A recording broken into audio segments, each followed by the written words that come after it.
Hai Positive People, kita akan melanjutkan share pengajaran kita dalam Matius pasal 26. Kali ini kita mulai ayat 17 sampai 25. Pada hari pertama dari hari raya roti tidak beragi, datanglah murid-murid Yesus kepadanya dan berkata, "Di manakah engkau kehendaki kami mempersiapkan perjamuan Paskah bagimu?" Jawab Yesus, "Pergilah ke kota kepada si Anu dan katakan kepadanya, pesan guru, waktuku hampir tiba. Di dalam rumahmu lah aku merayakan Paskah bersama dengan murid-muridku." Lalu murid-muridnya melakukan seperti yang ditugaskan Yesus kepada mereka mempersiapkan Paskah. Setelah hari malam, Yesus duduk bersama-sama dengan ke-12 murid itu. Dan dengan hati yang sangat sedih, berkatalah mereka seorang demi seorang kepadanya, "Bukan aku ya Tuhan?" Ia menjawab, "Dia yang bersama-sama dengan aku mencelupkan tangannya ke dalam pinggan ini." Kata mencelupkan tangan dalam pinggan, mencelupkan roti di dalam mangkok ini. Dialah yang akan menyerahkan aku. Anak manusia memang akan pergi sesuai dengan ada yang tertulis tentang dia. Akan tetapi celakalah orang yang olehnya anak manusia itu diserahkan. Adalah lebih baik bagi orang itu sekiranya ia tidak dilahirkan. Yudas yang hendak menyerahkan dia itu menjawab, katanya, "Bukan aku ya Rabi?" Kata Yesus kepadanya, "Engkau telah mengatakannya." Pada hari raya roti tidak beragi, Yesus mengambil waktu makan bersama dengan ke-12 muridnya. Ketika mereka sedang makan, Yesus berkata kepada mereka, "Sesungguhnya seorang di antara kamu akan menyerahkan aku." Mendengar perkataan itu, murid-murid saling menuding satu dengan yang lain, saling membela diri, termasuk Yudas yang hendak menjual Yesus. Rupanya bukan cuma orang di luar Tuhan saja yang tidak mau mengakui kesalahannya. Murid-murid Yesus pun tidak mau mengakui kesalahan ketika dikoreksi oleh Tuhan Yesus. Ketahuilah, masalah kecil jadi besar ketika kita tidak mau mengakui kesalahan. Masalah besar jadi kompleks ketika kita tidak mau mengakui kesalahan. Sedangkan masalah besar jadi beres ketika kita berani mengakui kesalahan. Saudaraku kekasih dalam Tuhan, ada 2 pelajaran berharga mengenai mengakui kesalahan. Yang pertama, tidak mau mengakui kesalahan akan membawa kita ke dalam kesalahan yang lebih besar. Sebagai contoh Daud, ketika dia buat kesalahan pertama dengan meniduri istri orang lain, hati nuraninya sebetulnya sudah mengganggu dia. Kedamaian sudah pergi daripada Daud. Roh Tuhan sudah pergi meninggalkan Daud. Tapi Daud tidak mau bertobat dan mengakui. Yang dia lakukan, keadaan lebih parah, di mana wanita yang dia tiduri hamil, kemudian dia bikin pembunuhan berencana. Seandainya waktu itu Daud mengakui kesalahan di hadapan Tuhan dan bahkan mengakui kesalahan di depan suami Batseba, memang keadaan waktu itu jadi tegang. Tapi keadaan Daud pasti akan lebih cepat dipulihkan. Karena Daud tidak mengaku kesalahan, maka keadaannya makin parah. Suami Batseba dibunuh oleh Daud, dan kemudian sampai Nabi Nathan datang dan menegur Daud. Baru Daud menyadari akan kesalahannya. Dia bertobat minta ampun.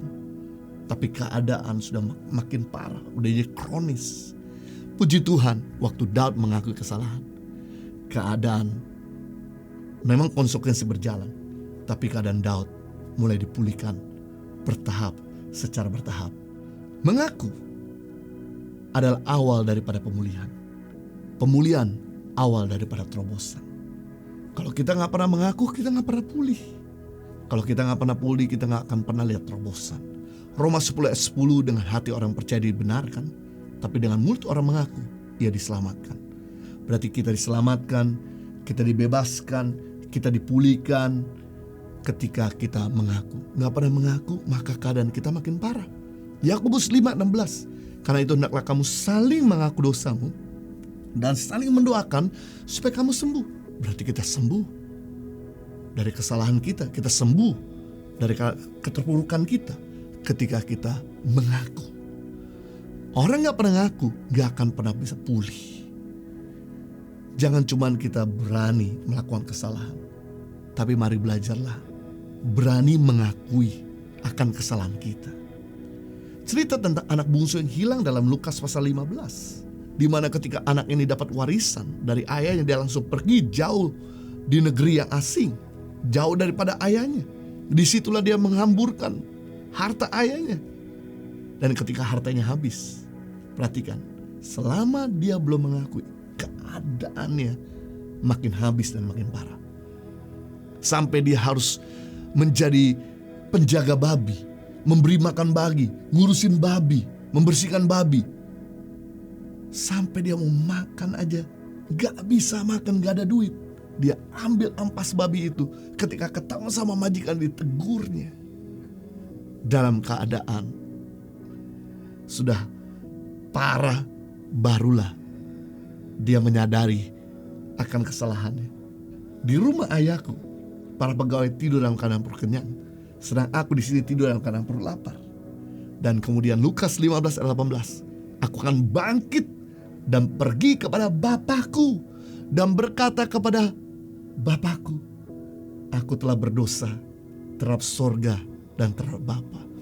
Dan ketika anak itu kembali, dari jauh ayahnya melihat, dan kemudian ayahnya mulai lari dan memeluk anak ini.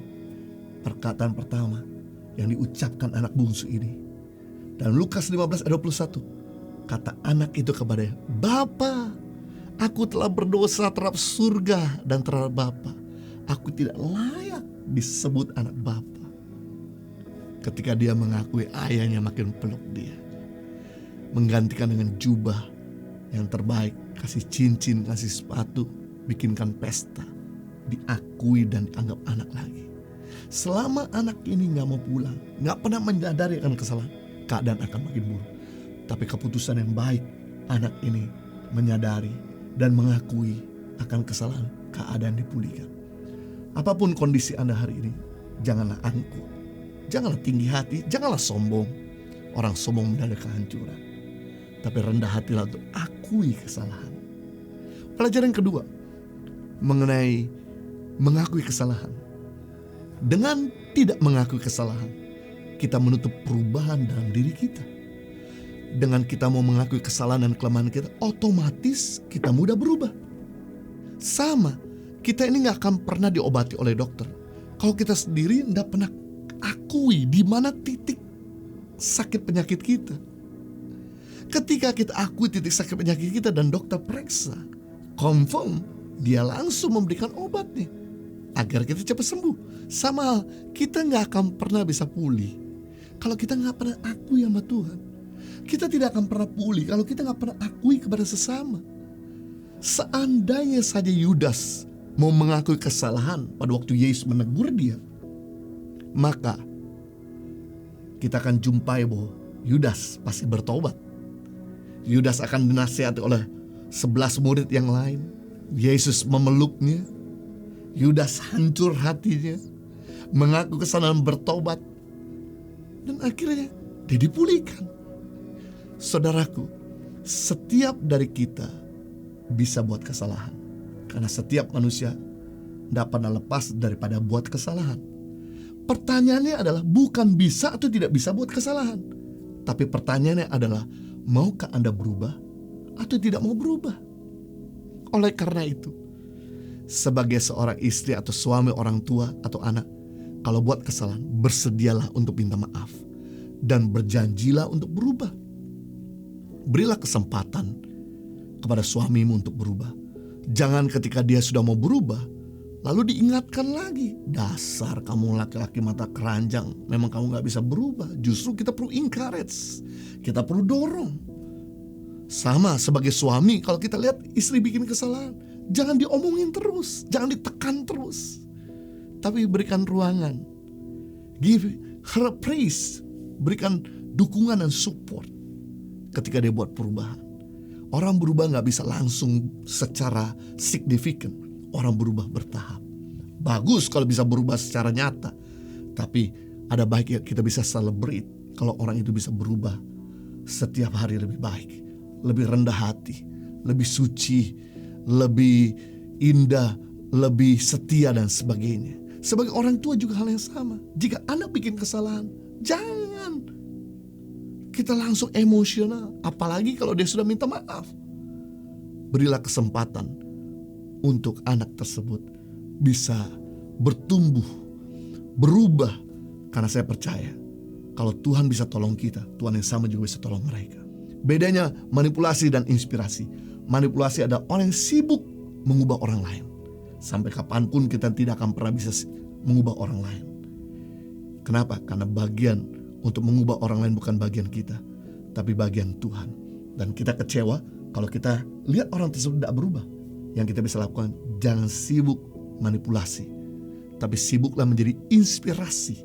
Inspirasi adalah orang yang sibuk mengubah dirinya sendiri, sehingga dia jadi sumber inspirasi untuk orang lain berubah. Saya percaya dengan kita belajar hari ini, 2 pelajaran berharga mengenai mengaku kesalahan. Yang pertama, tidak mengakui kesalahan akan membawa kita ke dalam kesalahan lebih besar. Yang kedua, dengan tidak mengakui kesalahan akan menutup perubahan dalam diri kita. Mari, kita masih jauh dari kesempurnaan. Kalau kita bikin salah, cepat akui agar cepat pulih. Dan yang kedua, kalau orang lain bikin salah, terimalah dia dan support agar orang tersebut bisa bertumbuh dan berubah lebih baik menjadi seperti Yesus. Live a better life. God bless you.